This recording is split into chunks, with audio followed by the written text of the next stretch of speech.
What is going on, guys? Andrew Acevedo here, back with another video, and we are back with a little bit of some Mets news. I guess the lockout's going on, and I still can upload a video. And there's a little bit of news. Some articles have come out, and there's obviously a major contract extension declining, which has some implication on the New York Mets.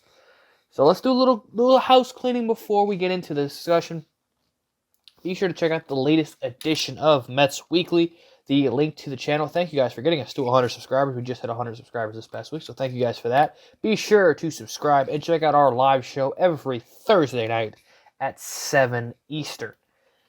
Content, again, maybe it looks like we're going to get a lockout. At least the PA and the Players Association look to be getting their shit together.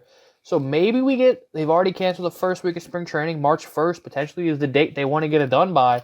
So maybe in the next couple weeks we maybe get a deal done. I still don't think that happens, but it's a good sign nonetheless. So let's get into the big, I'll say these are huge stories, but these are a couple. One is a rumor, and then two, a pure fantasy idea.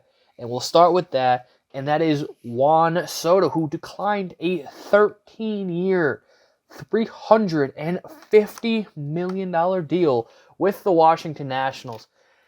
Juan Soto, obviously one of the best players in Major League Baseball. I think by the time he hits free agency, he will be the best player in Major League Baseball. Just looking at last year, even though most people even know how great he is, just in case you don't know, here's a little bit. Here's what he did last year. 151 games, 29 home runs, 313 batting average, a 534 slug, WRC plus at 163, and accumulated a WAR of 6.6. Also drove in 95 runs, stole 9 bases, a 465 on base, 534 slug, like I said. You look at 2020, again, most people don't look at it, but a 201 WRC plus, 13 homers, 37 RBIs, a 351 BA. Believe he won the batting title that year, and a 695 slug. Obviously, the year the Nationals won the World Series, 2019, 143 WRC plus, the lowest of his career, 34 homers, 110 RBIs, and obviously his rookie year at age 19, 292 batting average, finished second in the Rookie of the Year voting to Ronald Acuna, 22 bombs, 70 RBIs. Obviously, Juan Soto, one of the best players in the league, top 3, maybe he's the second best player in the league right now. By the time he hits free agency market, he will be the best player, in my opinion, in the game. And why does the thumbnail say he's going to be a Met confirmed? Or here's the deal. The Mets are in a situation where obviously Steve Cohen changes the game for Mets fans. Pretty much the Mets are in on everybody. Like this past season, we didn't think we were getting Max Scherzer, and what Steve said, when Steve here, he went out and got it. He gave Lindor the big deal. He got Starling Marte. He has been willing to spend. And I think Juan Soto is going to get a deal close to, if not more than $500 million contract. I think he will be the first $500 million player. If you look at teams who are willing to spend that money, it is very small. There's only, I think there are 3 teams, maybe 4, which even the 4th team is it's a kind of, they do it occasionally, and that's Texas. Because obviously they gave $330 million to Seager. They gave a big deal to Marcus Semien. They signed John Gray to a decent deal. But, they can always be sneaky in a couple years. Obviously, but this was different. They just got the new ballpark. The owner wanted to spend some money to, fill it and bring in some stars. So the other big 3, obviously, are the Dodgers, the Yankees, and now the Mets. Here's the deal. You look at Mookie Betts, big deal, playing right field for Rangers, huge big money extension. Here's where the Yankees come in with Aaron Judge. I know there's been some Mets fans fantasizing Aaron Judge coming to Citi Field. I don't want that. I think the Mets fans need to realize, hey, we want the Yankees. Maybe we bring the price up for Aaron Judge. Maybe we, get in there, bid around with the Yankees. But, bring the price up so it takes a lot of money. Plus, they have Giancarlo Stanton still going to be getting paid. Plus, Garrett Cole's deal will still be getting paid on those. So it'll be 3 major contracts. Who knows? If they do go out and sign Carlos Correa, he ain't going to be cheap, which I don't think they do. But if they do, another big money deal. So kind of taking the Yankees, I know the Yankees are still the Yankees, but they haven't acted like it. And there's no reason for Yankee fans to still believe that George is owning the team. They've been stingy lately. And obviously they're going to, I think they'll be more active in the trade market. Besides the point, if let's say the Yankees give a big money deal to Judge, they have Stanton hooked up. So those two big outfielders, obviously Stanton will probably go to the DH. I don't know what they'll do with Gallo, whatever. But just for strictly right fielders, Betts would be in the LA, Judge would be in center field or be with the Yankees. The Mets would have an opening position that year because Mark Canha's, if they do pick up his option, his third year would be his last season under contract. Coincidentally, opening up an outfield spot for the New York Mets if Brandon Nimmo, let's say, is not extended. He would be going who knows what after this season. Obviously, he's a free agent to be. I don't think he'll get a major extension. I think they will get paid as he should. But also, the Mets financially will be hella flexible. If you look right now, I think the Mets only have about $50 million guaranteed into 2026 offseason. Obviously, Jacob deGrom probably going to get an extension. Obviously, he's going to get an extension. Could opt out this season. If not, after next season, Jake gets paid. Scherzer's deal will be up. Lindor will be the only contract under the books. Also, will the Mets give an extension to Pete Alonso, Brandon Nimmo? There's a few guys right there you could see potential extensions. Obviously, guys like Alvarez and Beatty, hopefully are all-star caliber players, and they're still going to be making literally nothing, still on maybe ARB years. So the Mets could do it. Could be financial flexibility to go out and sign Juan Soto in 2026. This is all just fine. This is all kind of fantasy booking. Obviously, I'm just trying to have a little fun. One, I haven't really made a video. One, it's a great clickbait, intro and title and thumbnail. So, but it's just fun. I think Mets fans should have hope, maybe. But again, this is 3 years down the line. I don't think the Nationals are going to trade him. I wouldn't be surprised maybe start hearing them at least listen to offers. Not this season, next season. If the Nationals rebuild is, slowing down, who knows? But that's still a pipe dream for Mets fans. I know that Instagram post that Soto put over this past season and deleted it right away. There's a lot of hints. That is 3 years down the line. That's an issue for down the line. Let's focus on the outfield for 2022 because Pat Ragazzo put out a very interesting article today.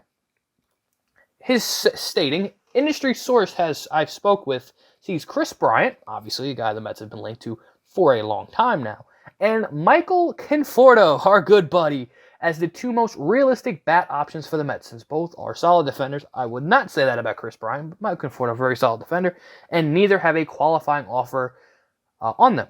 The door isn't shut on KB or Conforto. Here's the deal. I have been very quiet on my stance on Michael Conforto. If you watch Mets Weekly, the guys are way more adamant on Conforto. When Conforto's name's brought up, I'm always kind of in the corner, either Mets fan, obviously defending him, and then Tony, Frank, Elias, everybody jumps on him and bashes, obviously, the bad season he had this past year. That season, including in 125 games, 14 homers, a 232 average, 384 slug, 440 on base, WRC plus of 106, and accumulated WAR of under 1 at .8.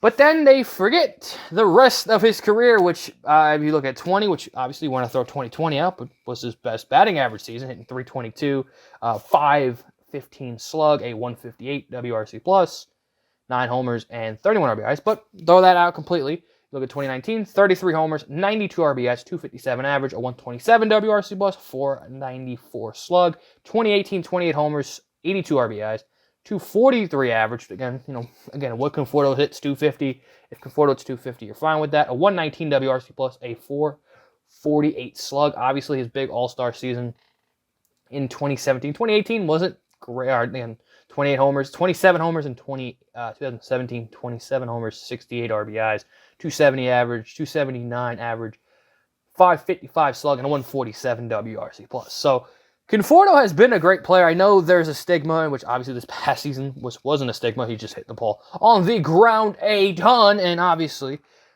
as I still am a fan of Michael Conforto, I definitely gave Conforto a lot of stuff this year, as fans do, because he just was not right. Obviously, he had the hamstring in Tampa, which took a big chunk of his season. He missed a bunch of games. Obviously, he dealt with some COVID. And, again, having the issue of him being a free agent, it's in his head. Chris Bryant. Obviously, if you watch my channel, not the biggest fan of Chris Bryant. Obviously, I think there are better options out there for the Mets to go out and add a third baseman who I think could be cheaper and not cost a 6-year deal. had a good season with the Giants, with first half with the Cubs, made the All-Star team, which is great to see. But then he also... So we got traded from the Cubs to the Giants. Combined, again, last season, hit a 265 average. Overall, wise 265, 25 homers, a 123 WRC+, 481 slugging. Look at past years, obviously 2020 was a very bad season, 75 WRC+, but 2019, 134 WRC+, 31 homers, 77 RBIs, 282 batting average, 521 slugging. 2018, 13 homers, 52 RBIs in 102 games, 272 average, and a 126 WRC+. 2017, 29 homers, 73 RBIs, 143 WRC+. His big MVP season, 39 homers, 102 RBIs, 392 average, and a 148 WRC+.